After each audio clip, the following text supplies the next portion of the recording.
I'm Vin. I'm Sori. And we are going to be reviewing... Drum roll, please! Slipknot. Vermillion. We've had a lot of people asking for this one.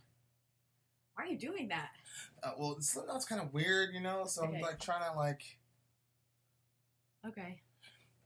Yeah, so Slipknot, in the brief history of Vin and Sori, was actually the very first band that we reviewed. So we had to get back to our roots. Right. Remember you told me to look at the green light. Yeah, I said, look at the green light, babe.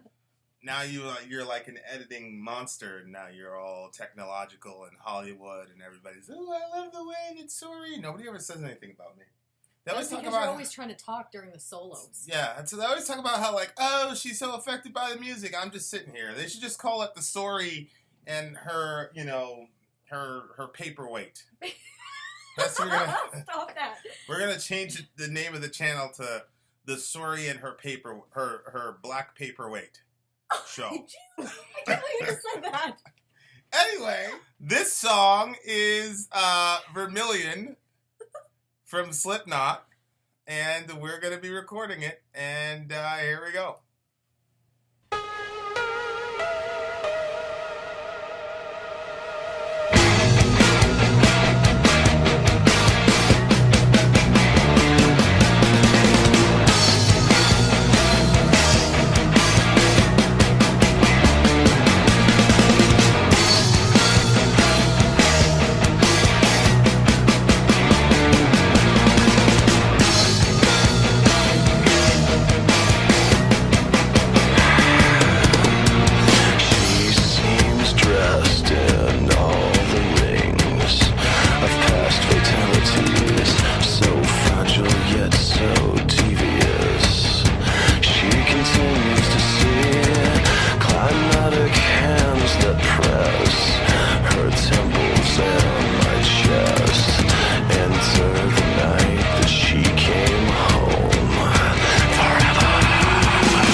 When I see her, it's worse. But the stress is astounding. It's now or never. She's coming home. She's the only one that makes me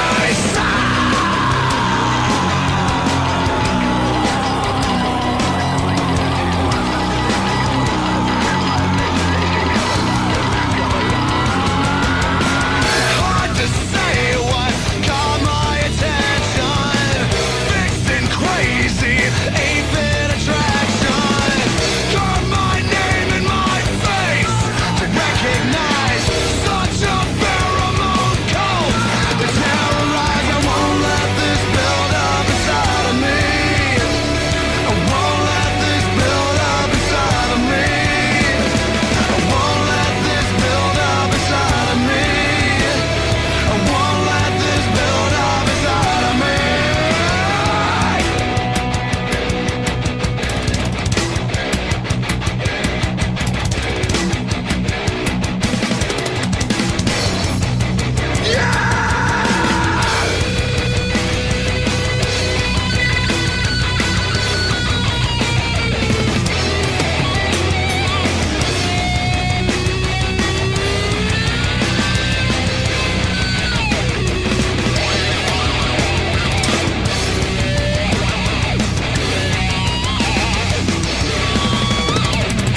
Slipknot, Vermillion. Tell me your initial thoughts. I'm confused. That's Okay. what happens to me when we do these different types of songs. Well, first of all, I liked the the instruments in it. I liked what was going on there. I liked that. I think that you're right. Like when you started out this Slipknot thing and you're making the weird eyes and stuff, like there's some similarities between all these types of songs, but then there's something very different about the Slipknot sound. It is a little bit has a weird. I don't know. I can't describe it. Yeah. Something that's almost it's like off, but it's not like off in the sense of it's just like chaotic and it doesn't make actually a melody. If I'm explaining it well enough. It's off as in it doesn't make a melody? No, I'm or saying it's not that way. No, it's not that way. It still has there's a method Something to it. you can't put your But finger on. yeah, but there's something that I can't really like. It is something that's off, but I can't figure out what the offness is. Yeah. But it's not like when you hear somebody sing off key and you're like, oh, that's totally off. It's Yeah. not off in that sense. It's just off as in outside of the norm, I guess. Yeah. Of what I've seen out of the songs that we've done so far. Yeah. Yeah.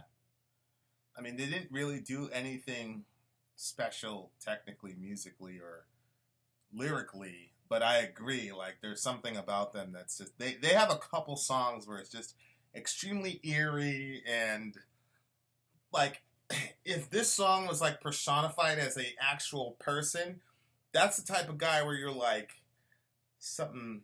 You remember that movie, The Gift?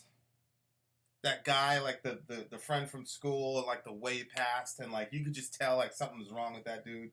The one they invited him over for dinner, and then he kept coming over to the girls. Oh, that was the name of that one? Yeah.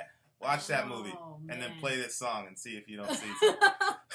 Yeah, like, did you ever meet those people where you're just like, you're not doing anything, like, really crazy, but you're just like, Yeah. So what did you think the song was about? Well, I was confused. At first, I thought it was talking like an actual woman and that she has like she's fragile, but yet she's devious and like there's like a lot of things that's gone on in her life. Yeah. And she You kind don't of say. carried those things around with her all the time. You don't say. Her temples in my chest. Is that like she's leaning her head on his chest? I guess. I mean, I think, so Vermillion means red. Another way to say red. Oh.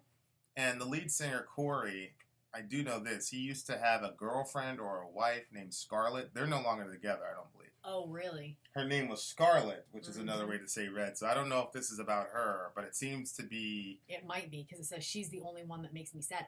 But then it kind of seemed like... stalkerish. Yeah. That's exactly what it seemed like. He came across looking kind of scary. It kind of seems like what? But then at the end, I wasn't even sure if we were talking about a person anymore, or if because he was saying something that was inside of him. So I was like, wait a minute, does he have like some whatever? But he also said like that basically like he's perverse, but she brings out like more of that in him or something like that. So then I was like, is it something that's in him all along, or is this an actual person we're talking about, or Yeah. what's? I thought it said Delilah, but then Dahlia. Yeah, It's like a poison type of thing. bathed in possession. My Dahlia. Bathed in possession. Yeah. That's a That's good line. a really ridiculous line. That's a good line. Yeah. Why? She was home to me. Why is that such a good line to you? Wow. A poison? You know, like you see those little films that, like the kids watch or whatever, and they'll be like, oh, I'll give them a love potion or something like that. And that changes everything. So if you already have a poison, why do you need something more? But it's a poison, but it's bathed in possession. So it's like, I don't know. If she's the poison, and he's saying she's the poison, and then she's like covered. She's not just a poison or a love potion him, but she's more like he's possessed. He's like possessive over her and obsessed with her. It sounds like. There's a line that really struck me. There it is. I exist through my need to self-oblige. Yeah, what did that one mean? Basically, like... Self-oblige? Self-indulge? What is self-oblige? Like, you know how you say, you've got an obligation to so-and-so, you have an obligation to... Well, his obligation is to himself. Oh. So he exists through his needs to, to oblige himself. Which, to me, like, you know how some people be like, oh, I love so-and-so, and they become very, very obsessive and follow them around or whatever. Mm-hmm. And it's like, oh, it's just because I love you so much. Here, what he's saying is, not really. This is about me. This is me self-obliging. You know, my possessiveness of her is not love of her at all. It's love of myself. Which I think is a very, I'm very big on self-awareness. Yes, you are. So I'm glad that he got to that. I mean, it's terrible. When he says, I'm a slave and I am a master. Yeah. Because let's say that you're stalking this girl, and he keeps talking about like she's coming home forever, meaning she can't leave. So on the one hand, he's a slave to his desire for her, but on the other hand, he's master over her because he's dictating where she can go. Oh and my where, God. you know, this is one of those things where it's like, I always say to myself, this is one of their more popular songs. So what does that say about you? Oh my God. But I always say to myself about art, where I go, okay, is it better for people to have these impulses and never express them and only express them in unhealthy ways where they actually do this to people? Or is it better for them to have an art form or an outlet? Obviously, this song is so popular. I think some of it is the melody, because I love the melody. I won't let this build up inside me.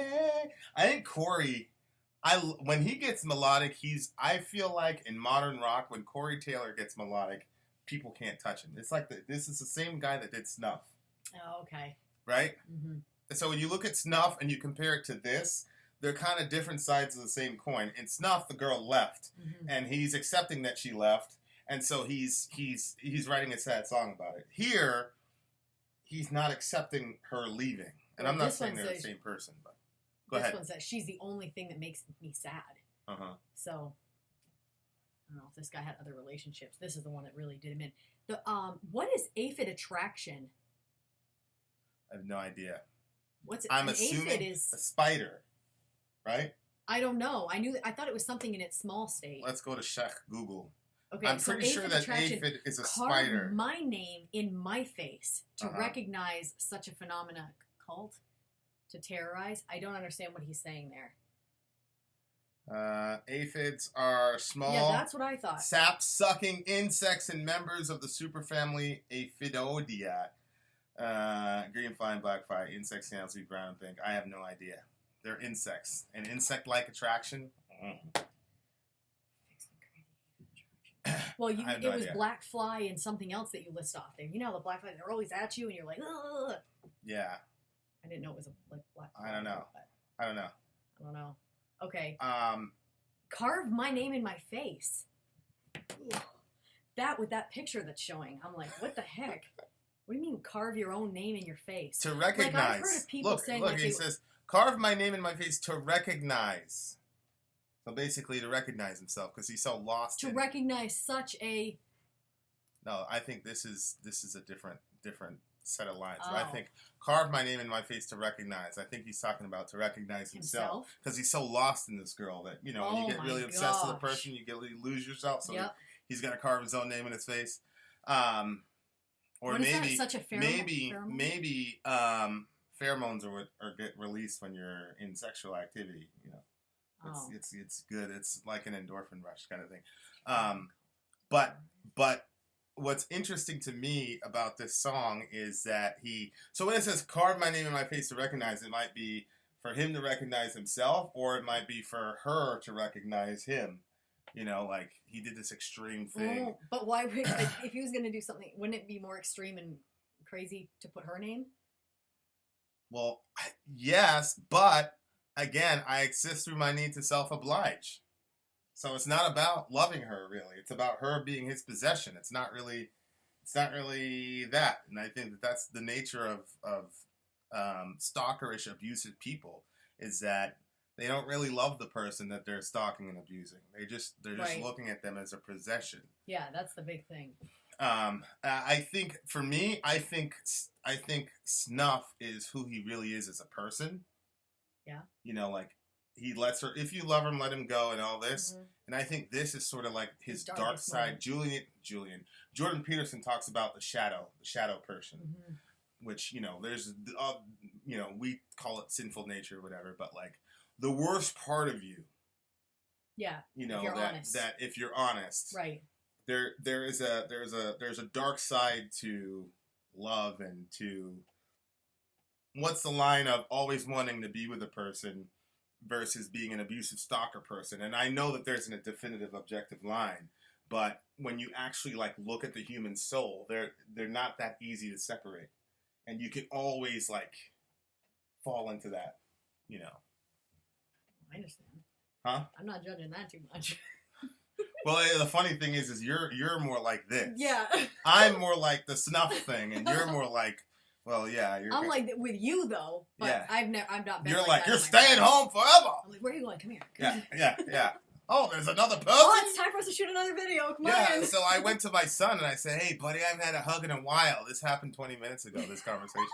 I said, I haven't had a hug in a while. So then, like, me and her talking, she goes, you're mean. What are you I was talking like, how about? offensive. How offensive? I said, what happened?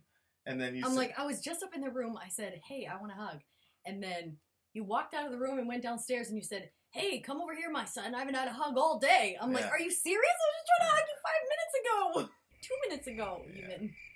Look at him. I don't have a problem with you hugging other people. It's just that. even your son. So, I won't let this building. Somebody rescue me, please. Yeah. So I think it's a a lot of big words. Okay, wait a minute. What about she isn't real? I can't make her real. She isn't real. I can't make. Is he like fake, like lying to himself about her that she's not really real? So I can like to hold back some of his obsession. I think when you objectify a person, you make them an object. That what you want them to be doesn't exist in the real world. So, like, he has a picture of who she is, but she's not really who he thinks she is, and he knows that she's not this like idealized person that he thinks that she is or should be. And it says, I can't make her real. Which I think that happens in relationships where a lot of the conflicts in relationships, there is an ebook coming, a lot of conflicts in relationship have to do with that gap between your ideal of what you want the person to be and the reality of who they are. Yep. And that gap, because you can't deal with it, Yep. you try to force people to be who they're not. Right. Because And you some want people them to will match go into the that ideal. world for a while because Yeah. they want to impress you or whatever, but then eventually They you can't go back maintain to it. who you are. You can't maintain it because people are who they are. Right. You accept them for they are. You don't. Right. But you know, he's stalking. He's obsessive about her because he's got this idealized. She's this, you know, sexual deviant / beautiful fragile person. And so but he can't do it. So when he says I can't make her real, it's, you know, what happened in that relationship? How much arguments and fights and horribleness had to happen before he realized I can't make her into the ideal of what I think she should be. Oh. Right? I mean, that's why. Yeah. So there you go. But I think that's on a personal note, which I don't know. I don't care. I don't think people really care, but I'm going to say it anyway because it's our show. But I think that's one of the things that's a strong point of me and you is that we're getting so much better at accepting who we are in reality. Because I think, you know, it's easy to have an idealized, especially me. Like, it's very easy for people to idealize me and of course you, because you're, you know, stunningly beautiful and have no flaws. No, like, you really don't. So it's very difficult. Wanting your hugs? Well, no, I mean, I'm saying like physically, like you're flawless, right? So, Thanks. so I think we both had to kind of, and I've got this like amazing charismatic personality and brilliant mind. And so we've had to kind of like feel each other out and say, okay, you know, that's an ideal. That's not who she is. That's not who he is. And so we've done great. I think that another thing that I think, and I think we're going to close, I think every relationship, like, if it's like got some fire in it, has some of this, and like, you just have to learn how to control it. Oh, do you have and some manage of it. Who? Well, yeah, but you're so much more than this that I can kind of hide it and say, what's wrong with you? Stop doing that to me. You crazy person. Don't leave the house. All right. Well, That's sad. I don't know if you guys will ever watch a Vin Sori video again, but I'm Vin. And I'm sorry. What do you give that? What do you give the song, by the way? You know what? I think believe it or not, I think I'm going to give it an 8.5. I knew you would. I knew you would. How? Because Why? because you're that type of person. You're a stalker type of person. Yeah, but I'm also a judgmental person. I'm like, look at this guy. Yeah, but you judge yourself a lot. You know you're right. I'm actually going to give this one a 7. And what gave it a 7 for me was just the pure. I love Corey's melodies. I think they're just great, and I'm glad that they did it 7 times. I won't let this build up inside me. I just thought that was great. I love that. I love that part. Anytime Corey sings, it's worth a 1.5 for me. So if he didn't have that point, it would be like down to like a 6, maybe a 5.5. Andrew can't do math. If I gave it a 7, a 1.5, that's 5.5. All right. Well, Vin out. Sorry out. Stop stalking people. That's your problem. Stop stalking. Stop stalking people. You have a tendency for that. Yeah.